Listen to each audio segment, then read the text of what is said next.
Hello students, welcome to my YouTube channel gain knowledge.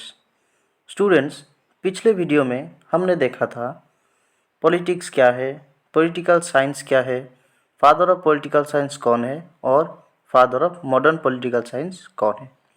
आज के video में हम जानेंगे nature and scope of political science और पॉलिटिक्स।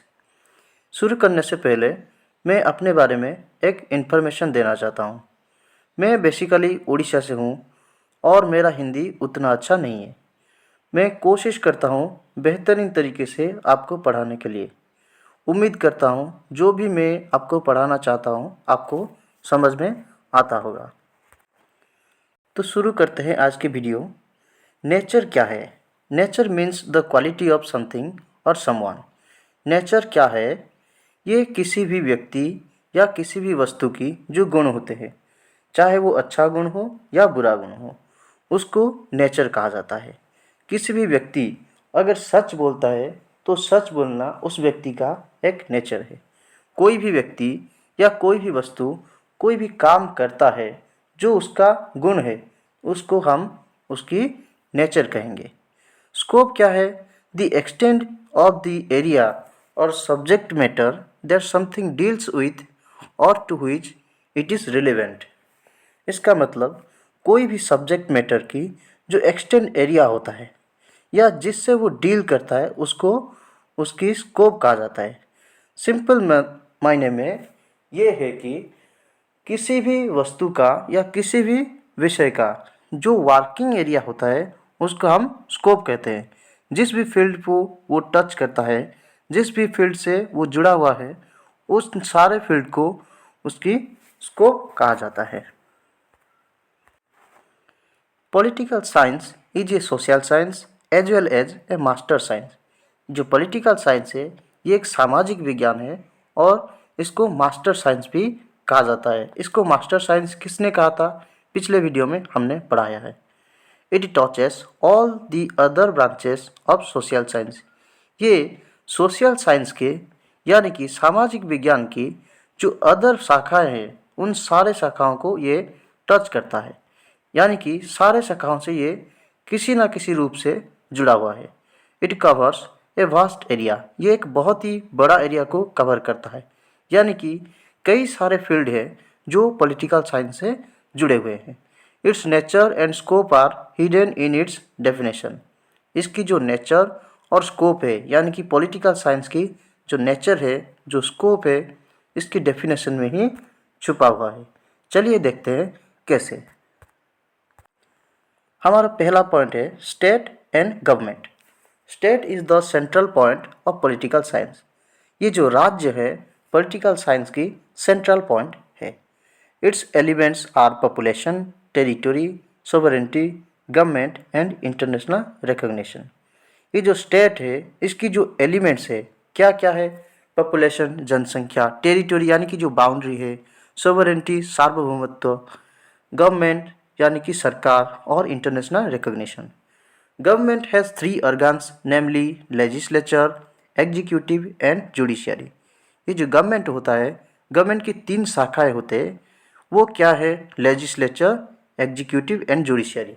लेजिस्लेचर क्या करता है? आइन या रूल्स को बनाता है। एग्जीक्यूटिव उन रूल्स को इम्प्लीमेंट करता है। जुडिशियरी क्या करता है? जजमेंट देता है, यानी कि न्याय प्रदान करता है। Political science deals with all the elements of state as well as government. ये जो राजनीति विज्ञान है ये क्या करता है?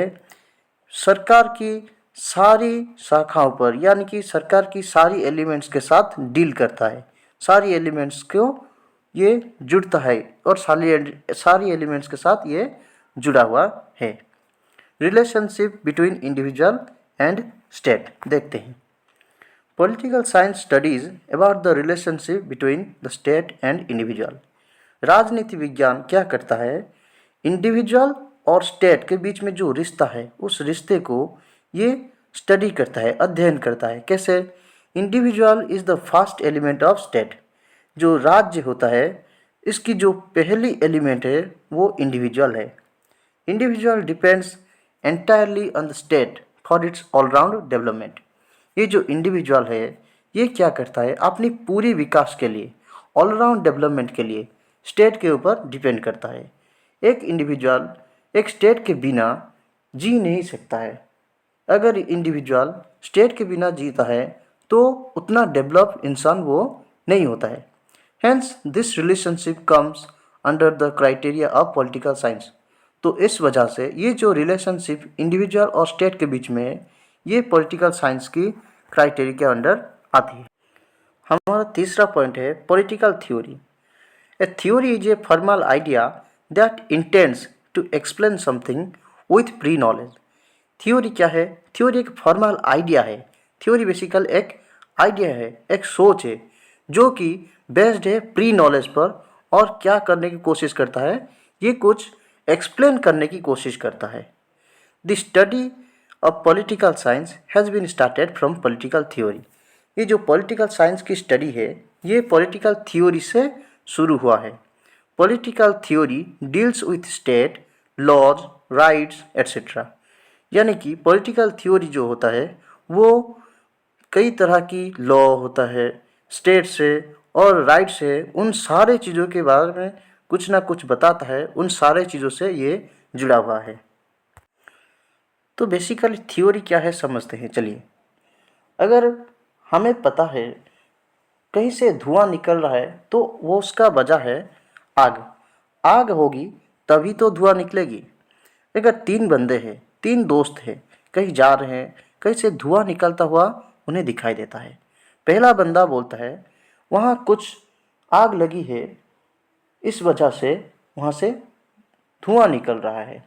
यानी कि उसे पता है आग लगी है तभी तो वहाँ से धुआं निकलेगी, वरना आग के बिना वहाँ से धुआं नहीं निकलेगी। उसने अपने दोनों दोस्त को बताया कि वहाँ कोई कारण है, XYZ कुछ भी बताए, कोई कारण दर्शाता है और कारण दर्शा के बताता है कि इस वजह से वहाँ से आग लगी होगी। दूसरा बंदा भी एक कारण बताता है, तीसरा बंदा भी एक कारण बताता है। यानी कि तीनों को नॉलेज है कि आग लगी होगी तभी वहाँ से धुआं निकल रहा होगा। तो उन्होंने जो आग लगने की वजह से धुआं निकलता है ये उनका प्री नॉलेज है, और प्री नॉलेज को वो अप्लाई करके बताने की कोशिश कर रहे हैं कि वहाँ क्या कारण हो सकता है जिस वजह से आग लगेगी। यानी कि कोई एक थ्योरी दे रहे हैं। मुझे उम्मीद है आपको थ्योरी के बारे में थोड़ा बहुत ज्ञान आ चुका होगा। अब देखते हैं political philosophy. The scope of political science studies about political philosophy. ये जो पॉलिटिकल साइंस है इसकी स्कोप जो है ये पॉलिटिकल फिलोसफी को अध्ययन करता है। Political philosophy एम्फासाइजेज on what should be done. ये जो पॉलिटिकल फिलोसफी है ये किस पर ज़्यादा महत्व प्रदान करता है?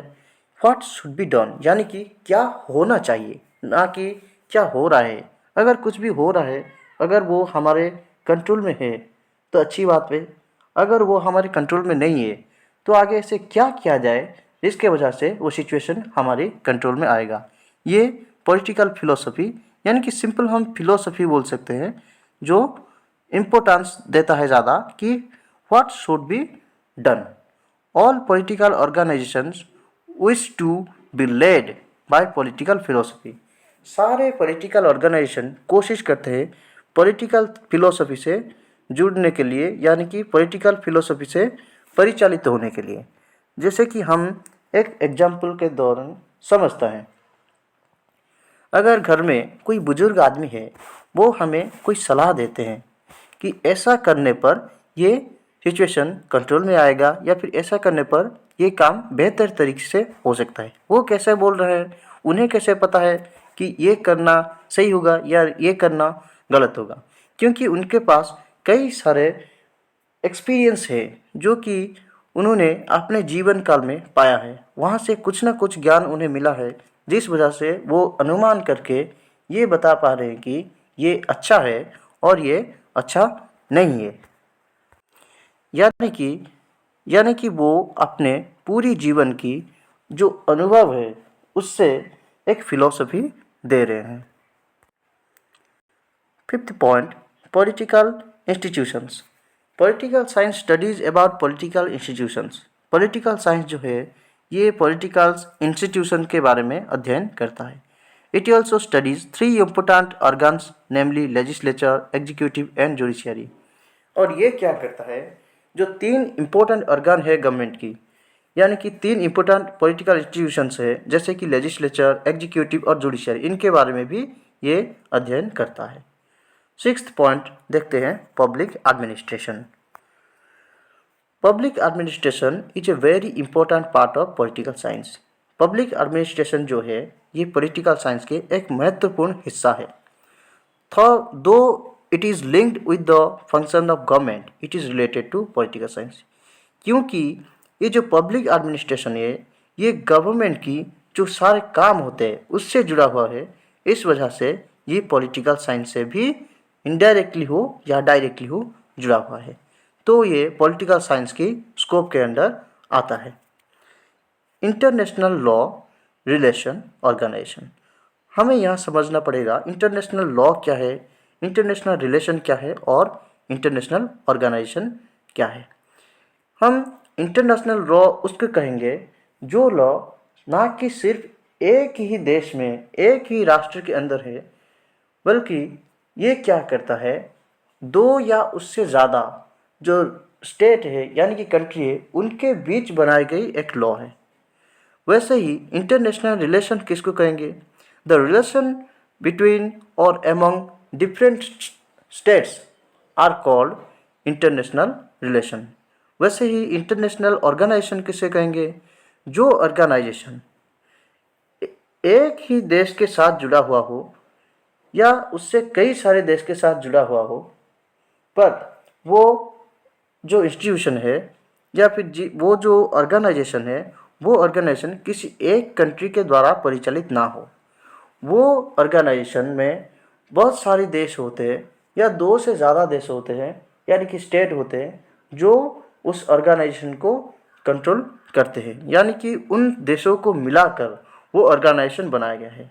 यानी कि the organization made by two और more than two states are called international organizations. तो political science studies the relationship and organization from among different states. माफ़ कीजिए, ये फ्रॉम नहीं फॉर्म होगा, यानी कि बनाया गया है। Political science studies the relation and organisation formed among different states. ये जो पॉलिटिकल साइंस है ये स्टडी करता है जो कई सारे देश होते हैं उनके बीच बनाया गया जो रिलेशन है, उनके बीच बनाया गया जो ऑर्गेनाइजेशन है या उनके बीच बनाया गया जो लॉ है। Some international organisations are WHO यानी कि वर्ल्ड हेल्थ ऑर्गेनाइजेशन, WTO यानी कि वर्ल्ड ट्रेड ऑर्गेनाइजेशन, वैसे ही एक इंटरनेशनल ऑर्गेनाइजेशन है सार्क, SAARC। आपको इसकी फुल फॉर्म बताना है, वर्ल्ड बैंक एट्सेट्रा। यानी कि ये जो इंटरनेशनल ऑर्गेनाइजेशन के बारे में मैंने बात की, जैसे कि world health organisation, WTO, SAARC, world bank, ये सारे जो इंटरनेशनल ऑर्गेनाइजेशन है इन चीज़ों को पॉलिटिकल साइंस से अलग नहीं किया जा सकता है। ये सारे पॉलिटिकल साइंस से ही जुड़े हुए हैं, तो ये पॉलिटिकल साइंस के स्कोप के अंडर आते हैं। उम्मीद करता हूँ आज की क्लास में पढ़ाया गया सारे चीज़ आपके समझ में आया होगा। अगर कोई भी चीज़ मुझसे गलती हुई हो तो माफ़ी चाहता हूँ। अगर आप कुछ समझ नहीं पाए यानी कि इससे जुड़ा हुआ, इस वीडियो से जुड़ा हुआ कोई भी ज्ञान आपको प्राप्त नहीं हुआ तो आप कमेंट में बताएं, मैं कोशिश करूँगा दोबारा इसे समझाने के लिए। धन्यवाद।